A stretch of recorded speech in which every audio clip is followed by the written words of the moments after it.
Hello everyone, Blub here, and I know I'm a bit late on the Baldurs Gate 3 bandwagon, but here are some things that I wish someone would have told me when I was doing Act 1. All of these are filmed on Tactician difficulty, so they should be applicable throughout any difficulty.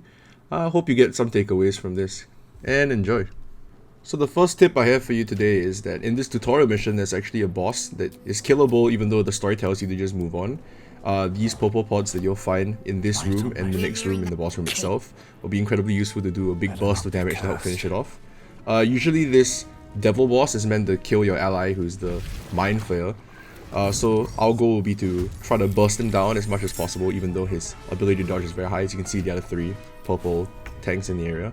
Also, we want to take this spell protection from good and evil as to help keep our Squidward friend alive for a little bit longer. So what you want to do is find out the combatants as usual, pick up the purple pods on your way to the boss, stack them up, and have any kind of ignite spell. Shadowheart I believe starts with this fireball ability.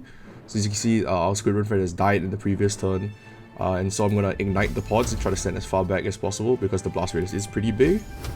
So there you go, and now all that's left for you to do is to take the sword off the corpse and give it to your main character before you hit the transponders. Now it's important to note that to hit the transponders after this, you don't actually need your action, so you can dash to click it, and as I'll do here in a second. And that's how you get the sword. It does 2d6 plus your strength modifier and damage, and it's pretty good for any melee, even for some of the AIs like Shadowheart in the early game. As you can see here, you get the level up as well, which is pretty good. A big thing is, if you're not a swords character, you can immediately pick up Shadowheart after this, who's pretty good at using it. So one of the strongest weapons in the early game by far for any melee fighter, make sure to pick it up. So on the topic of swords, there's actually a legendary sword you can get pretty early into Act 1. The first thing you'll need for this though, because it is a little bit of an exploit, you do need to find a potion of invisibility. So when you first reach the Emerald Grove, you can find Auntie Ethel who's sitting by this tent over here. She sells an invisibility potion, but it is rather expensive. So, you can do your regular adventure and collect the gold as you would. Or I'll show you a way to make a bit of quick money, although it is a little bit mean. So if you didn't know, in this game, you can knock out merchants and they'll drop their items, because if you kill them, they won't drop what they're selling. But the important part is you need to speak with them first to show you their wares and then eliminate them.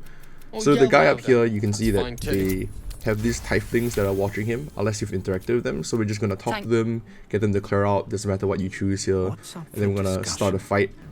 Once we knock him up, he'll drop some of his items. I believe that in lower difficulties, they tend to drop their whole inventory minus the gold, but in Tactician, they only drop some of their items, mostly the key magic items. So yeah, we're just going to take his items, sell off the excess that we don't want. We want to keep the gloves here for our character probably, and the ring if you're doing a throwing build. And then we're just going to buy the potion, and that's step 1. You can continue your adventure until you reach the Blighted Village later on, and then we'll go from there. Hello, so as you can see, we are just to the left of Joaquin's Rest, just north of the Blighted Village. You can cross the bridge and half the left path, and you'll appear here. You'll know you're at the right location when you see this kind of gate. There will be a cutscene with gith. At this point in the game, you need to be at least level 3 to do this. You need to take the disarming attack on a fighter, Battlemaster fighter character. And then you just need to drink your invisibility potion as you walk down. You're going to trigger a cutscene where they'll talk to you'll see a bunch of gith. And a big thing here is you should not have Lair in your party, because the strategy is to get Asterion here, who's going to be the thief, to sneak up on this cutscene character who will teleport out when the fight begins.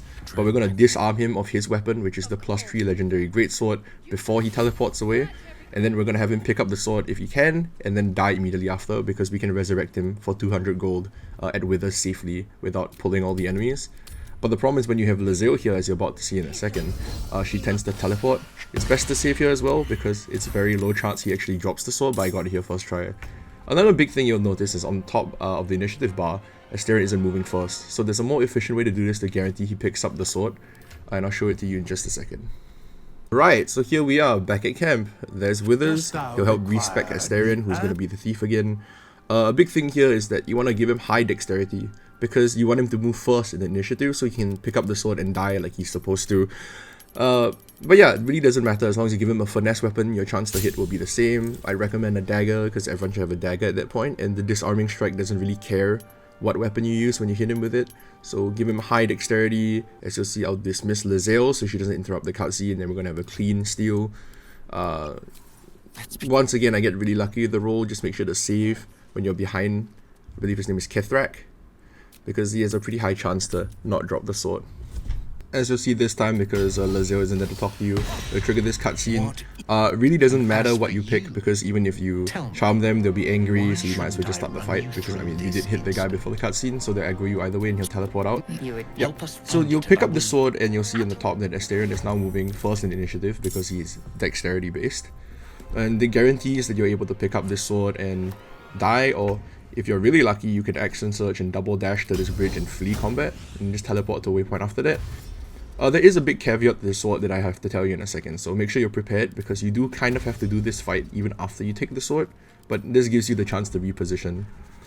So after you take this sword, what happens is that the game kind of glitches out, because firstly you're not supposed to have it at this point in the game, and also it kind of registers you in a fight. So I don't know why this happens, but the enemies from that previous area will fight you in any combat you have from then on until they're killed, which means even if you're on the other side of the map, they'll still kind of take their turns. They'll just rally each other and dash towards you. They'll never actually make it though, so my personal advice is to only do this when you think you can fight them. Alright, but enough about that. Let's actually take a look at the sword. So as you can see, the silver sword of the astral plane, it does slashing damage like a great sword. It's got a +3, and there was psychic damage. It has bonuses only if you're a gith, but there is a way around it even if you're not playing a gith.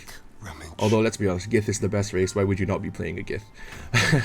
So if you have the DLC, you can get this shape-shifting mask, you don't have to use it, any disguise self spell will work.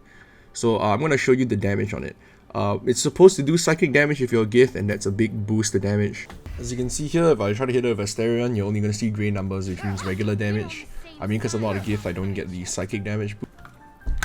But as you'll see here, we're going to disguise self, and when we hit Shadow Heart to test damage again, you'll see it's all just grey numbers, which means we don't get the boost again. However, if we do disguise self as a gith, unequip the sword and re-equip the sword as a disguise gith, we do get the psychic damage boost and that nice passive. A little bit troublesome because you have to reapply on every long rest, but well worth the damage. Here we are at tip number 3. I want to show you a spell called Fog Cloud. As some people might already know, you can use it to steal items from under the NPC's noses. As you'll see here, they can't see into the smoke, and while they're in it, they can't see anything as well. So you can use it to steal all those red highlighted items from our shopkeepers.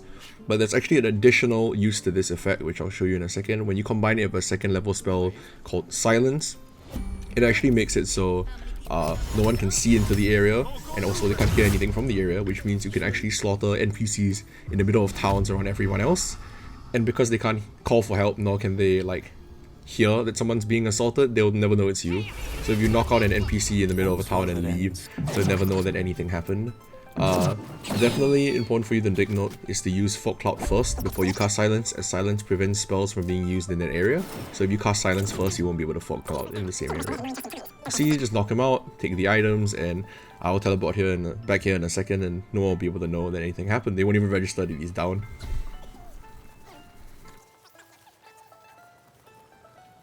So for tip number 4, I'm gonna walk over the withers over here. This NPC, as I've shown you earlier, lets you respec your classes. You do have to spend 100 gold every time. You can even hire other NPCs. However, there's a big thing I don't know if it was meant to be in the game or if they're gonna leave it in, but for now, you can endlessly pickpocket withers. He will keep all the gold you use or give him every time you respec your classes, and he gives you an infinite amount of attempts to pickpocket him. He doesn't ever aggro you, nor can he be aggroed, so you can see here I can pickpocket him.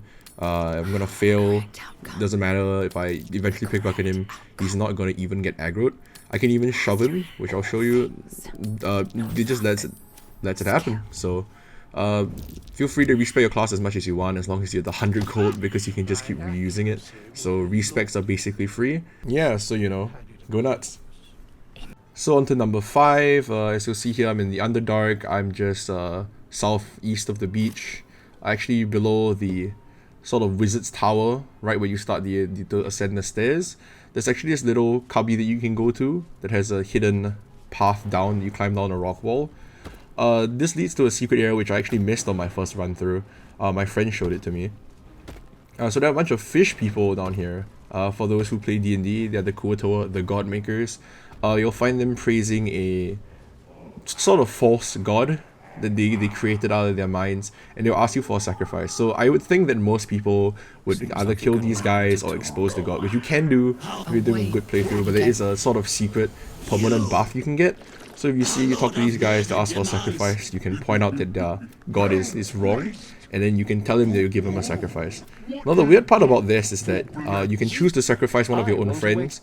Now when you do sacrifice them, remember that withers will not be able to revive them no matter what you do, so you are actually getting out of the game. But if you see on the top left, even with good characters like Will, they don't lose any like reputation with you for choosing to sacrifice one of your own friends to a false god, so you can feel free to do this. If you do sacrifice them this way, you'll initiate a small fight. After you kill your friend, you just have to talk to the guy again, the god will thank you, and you'll get this buff that's called Bual's Benediction. It gives you advantage on any opponent who's bleeding, which would be really good if you have a rogue in your party, as they'll always get the sneak attack damage, or if you went Dark Urge because you apply bleeding. Now something important to note is that the AIs who do get the buff are the ones who helped you fight the fight. As you'll see, Shadowheart here won't get it because she didn't join the fight. Is it worth sacrificing your companions for this buff? I don't know, man, it's up to you. Alright, number 6. Just some useful spells in this area. This is the Hag's Lair.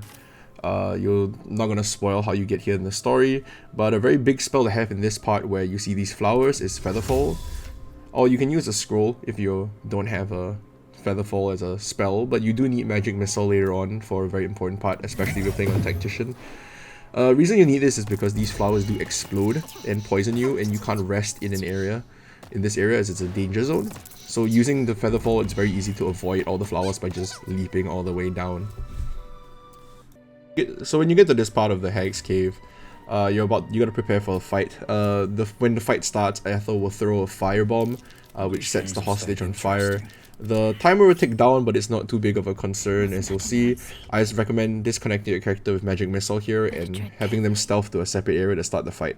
So the big problem with this fight, and what caught me off guard when I was playing it, was that she spawns many clones of herself that can each take one hit, but she has incredibly high AC, which means that we have a high chance to miss.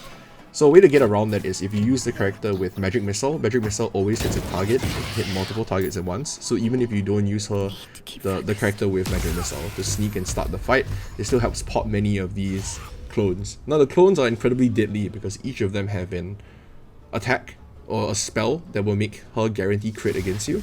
So you just need to get rid of them as fast as possible here. Now I will admit that prepping for this fight is a little bit overkill, as you do have to respec a character just for this spell sometimes if it's not in your party, but you can always just use Gale. And you know, it's more just a quality tip that I would have loved to have if I was doing this fight, because having 4 of your party members get held person for a couple of turns can just completely turn the fight, and there's nothing you can do about it. So at least with this, you lower the chance that your whole party gets stunned. Alright, so on to number 8. Number 8, I think?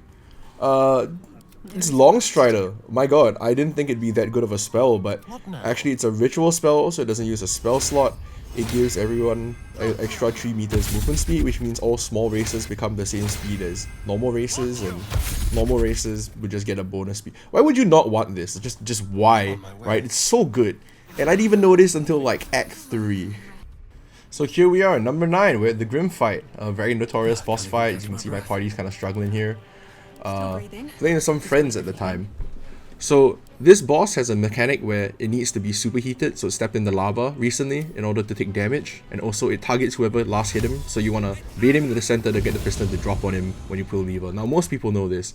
However, I don't know if you knew that you can drop potions like that, and if they break they heal you, like when you throw them. So if you combine this with the fact that you can shoot levers to activate them, you can hit yourself and Grymm, and you'll see, bang, he dies, I die, but I get back up because of all the potions, so now I can continue the fight. Now okay, 11 potions would have been excessive, but you can just drop 1 and heal yourself, which is crazy, and then just continue the fight. Like, what? Alright, final tip here. We're in the sort of festering cave on the way to the Underdark. There's a spider fight which you need to do for one of the side quests. Now this spider is incredibly annoying and in my opinion very very difficult. It troubled me like hell the first time I played this game. It took like 3 or 4 tries because it keeps spawning these baby spiders from these cocoons. So if you see the cocoon right there, you can actually throw bottles of fire alchemist fire or hit it with a fire arrow before the fight starts, which helps kind of reduce the amount of minions that this giant mama spider will be able to spawn. And it just helps immensely, because these spiders will surround you, they'll poison you, you won't be able to hit them. As you can see, mama spiders over there. You just want to sneak and take out the cocoons on the left. There's one on the right as well, as you'll see here. And then there's actually one in the middle, which is much more difficult to hit, because when you hit this one on the right, chances are it will cause this reverberation if the fire happens to touch the web. So you see it aggroes her. Now, I don't know why they did this glitch here, to where like, they teleported but only saw 2 of my characters, which lets me teleport and get rid of the last sack of eggs. Not usually the case, but getting rid of 2 of the 3 sacks of eggs really does help the fight. Yeah, so that's about it. That's my 9, maybe 10 tips about Act 1. Hope you guys learned something from this, and if someone wants me to make another one, maybe I'll do that.